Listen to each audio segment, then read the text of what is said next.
প্রচণ্ড রোদ গরম, জীবন প্রায় যায়। বড় মানুষের তো যেমন তেমন, কিন্তু ছোট বাচ্চাদেরকে কি করি বলুন তো?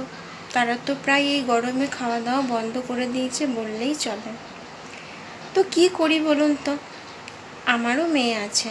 আমার মেয়ের বয়স 2 বছর কিছু মাস, তবে পুরোপুরি 2.5 বছরও এখনও হয়নি। ইদানিং এতটাই গরম পড়েছে, আমি খুব ফ্রাস্ট্রেটেড হয়ে যাচ্ছিলাম একটা জিনিস দেখে, যে আমার মেয়ে কিছুতেই কোনো কিছু দাঁতে কাটছে না। যে জিনিসগুলো খেতে ভীষণ পছন্দ করে সেই জিনিসগুলোও খাচ্ছে না। এরপর আমি তো রীতিমতো খুবই টেন্স করতে থাকি যে এর থেকে ওয়ে আউট কী হতে পারে। অনেক ভাবলাম, নিজেকেও যখন তার জায়গায় দাঁড় করালাম, আমিও দেখলাম এই গরমে আমিও কিন্তু বেশ অনেক কিছু খাবারই খেতে পারছি না, প্রায় খাবার খেতে পারছি না বললেই চলে। কেন? কারণ কি, জল খেয়েই তো পেট ভরে যাচ্ছে, খাবার আর খাবো কি? তাহলে একটা 2 বছর বা 3 বছরের বাচ্চার পেটটা কত বড়, খুবই ছোট। সে তাহলে যদি কি বলবো, 15 মিনিট 20 মিনিট আধ ঘন্টা পর পর যদি বলে মা জল খাবো, মা জল খাবো, তারও তো কোথাও না কোথাও জল খেয়ে পেটটা ভরে যাচ্ছে।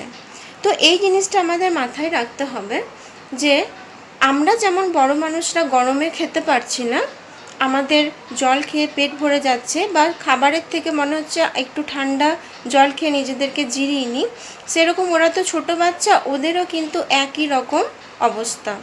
আপনারা যারা ভীষণ কনসার্ন, ভীষণ বাচ্চাদেরকে নিয়ে কনসার্ন যে ইমা বাচ্চাটা কেন খাচ্ছে না, তাহলে কি ডাক্তার দেখাতে হবে?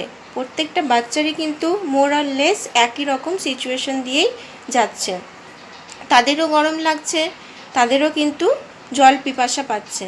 সেহেতু ওদেরকে কিন্তু শুধু জবরদস্তিমূলক খাওয়ানোর চেষ্টা করবেন না। ওরা যেটুকু খেতে চাইছে সেটুকুই খাওয়ান।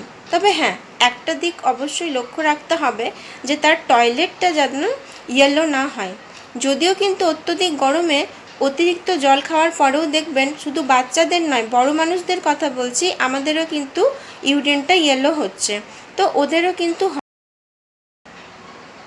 ওরা কতটা সলিড খাবার খেলো সেটার দিকে নজর না দিয়ে ওরা কতটা জল জাতীয় লিকুইড খাবার খেলো সেটার দিকে নজর দেন। যেমন ধরুন, আপনার বাচ্চাকে যদি আপনি সকালবেলায় ব্রেকফাস্টে যে সলিড খাবারটা দিচ্ছেন খাচ্ছে না, চেষ্টা করুন কোনো দিনও ছাতুর শরবত দিতে, কোনো দিনও ডাবের জল দিতে, শরবত বানিয়ে দেন বারবার, ঠিক আছে, যাতে ওদের কিন্তু কোনো রকম কোনো ডিহাইড্রেশন না হয়, শরীরে যেন জলের পরিমাণটা ঠিক থাকে। এই দিকটা আপনাদেরকে কিন্তু লক্ষ্য রাখতে হবে। আমার মেয়ে ইদানিং কিছুদিন হলো জল খাবার খাচ্ছে না বললেই চলে।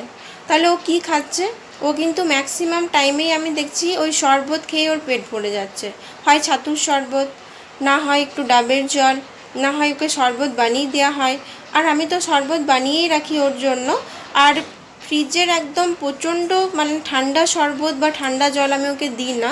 আমি ওকে চেষ্টা করি একটু নর্মাল কম ঠান্ডার মধ্যে জিনিসগুলো দেওয়ার।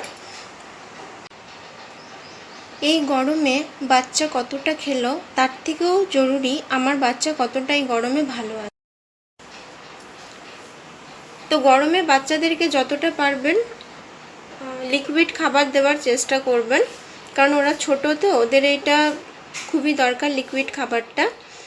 আর চেষ্টা করবেন যাতে বাচ্চা আপনার সুস্থ থাকে। কি খেলো সেটার থেকেও বড় কথা এই গরমে আপনার বাচ্চা সুস্থ আছে কিনা। যদি আপনার বাচ্চা সুস্থ আছে, যদি ও কম পরিমাণে খাচ্ছে, তাহলে ঠিক আছে। আর যদি ও খাবারও খাচ্ছে না, আরও খুব উইক হয়ে পড়ছে, সেক্ষেত্রে কিন্তু আপনারা অবশ্যই ডক্টরকে কনসাল্ট করবেন। ভিডিওটা কেমন লাগলো অবশ্যই জানাবেন। ধন্যবাদ।